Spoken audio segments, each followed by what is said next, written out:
The format of today's meetings with each organisation, as you've seen already, will make a brief opening remarks, roughly around 5 minutes if you wouldn't mind, followed by a question and answer session.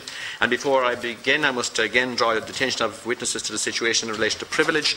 Please note that you are protected by absolute privilege in respect to the evidence you are about to give to the committee. However, if you are directed by the committee to seek to give evidence in relation to a particular matter and you continue to do so, you are entitled thereafter only to a qualified privilege in respect of your evidence.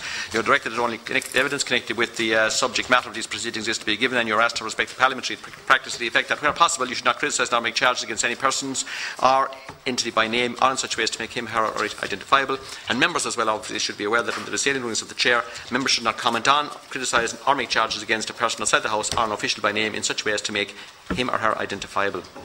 Now, Deputy Sandra McLellan, I think, will be the lead questioner here. And I now call on, and others obviously can come in as well as previously, on the Irish Society for the Insolvency Practitioners to make your opening statement. Who's in the hot seat? Mr. Thank you very much. First of all, we very much welcome the opportunity to be here and express our views and opinions on the legislation as drafted. I can assure you we will be brief and hopefully pertinent. As already said, my name is David Hughes. I am now the chairman for my sins of the Irish Society of Insolvency Practitioners. With me are two council members, Mr. Barry Carr and Mr. Bill Holohan. You could be forgiven to ask what is the Irish Society of Insolvency Practitioners, because we've been an organisation that's been set up for the last number of years, but very much below the radar. By way of background, the Irish Society of Insolvency Practitioners, or ISIP as we call ourselves, was set up about 7 years ago to provide a forum for the consideration and discussion of insolvency law and practice.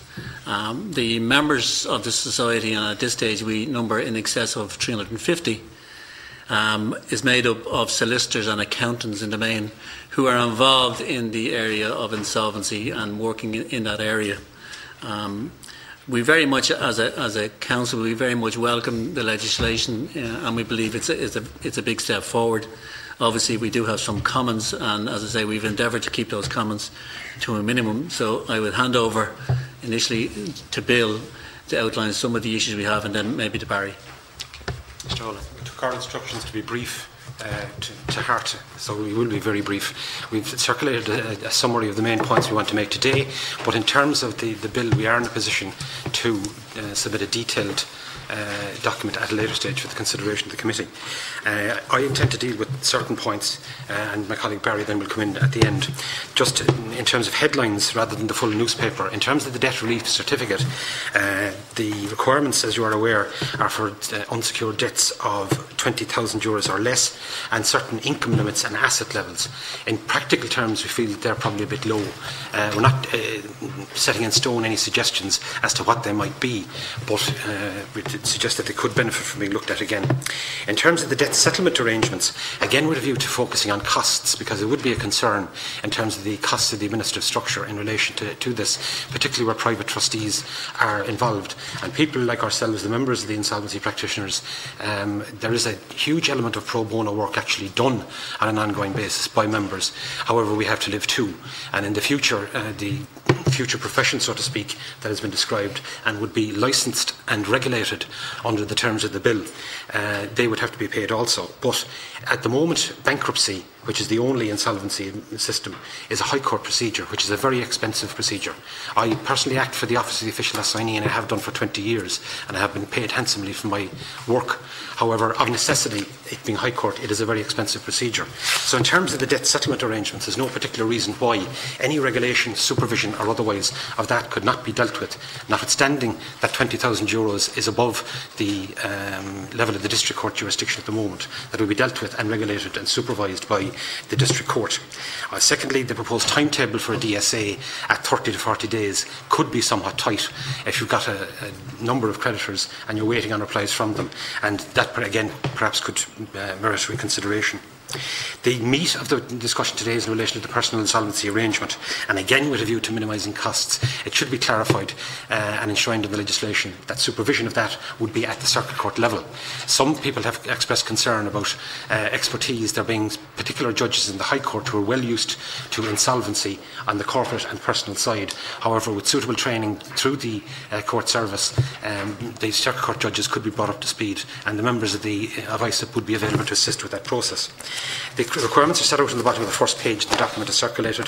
The €3 million limit, it has been suggested that that in fact was put in place to provide a panacea for the ills of professionals such as solicitors, accountants, doctors and dentists who got into the property game and speculation. We feel that in practice, given the clientele that we're dealing with, $3 million is probably unrealistic. The focus is probably to deal with the individual people who probably bought a holiday home or an investment property or that, but again, that could merit looking at. In terms of the issue of secured creditors, again, something for consideration. The secured creditors, if they're included in the voting for the full value of their security, in effect, where the secured creditors constitute the main creditors, they would have an effective power of veto.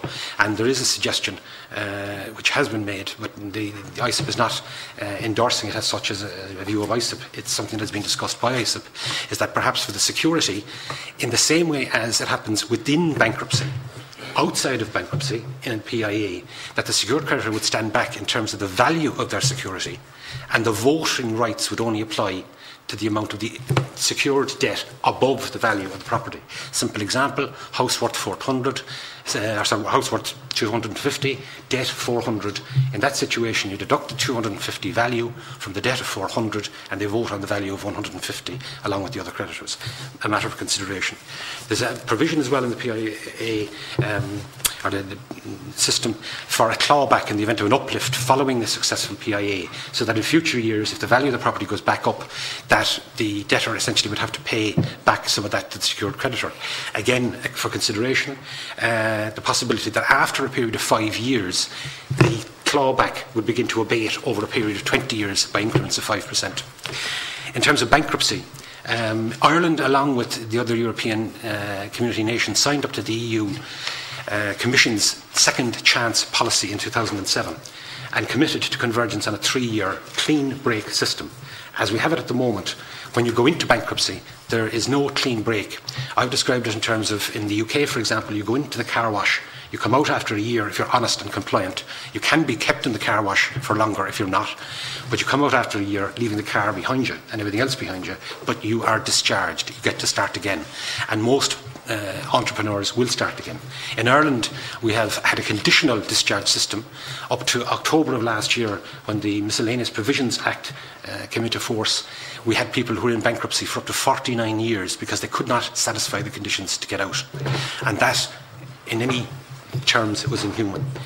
What we're talking about now is a clean break system, but with a cat and mouse clause, as I personally would describe it, that for 5 years after somebody is discharged, their income can be attached.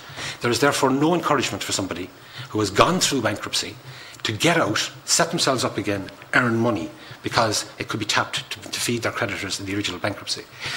An alternative to that would be to look at windfall assets, such as inheritances, winnings, something like that, and to attach those rather than income. If people re-establish themselves, let them re-establish themselves and enjoy the benefits of it. And that is my contribution, short and succinct. Excellent.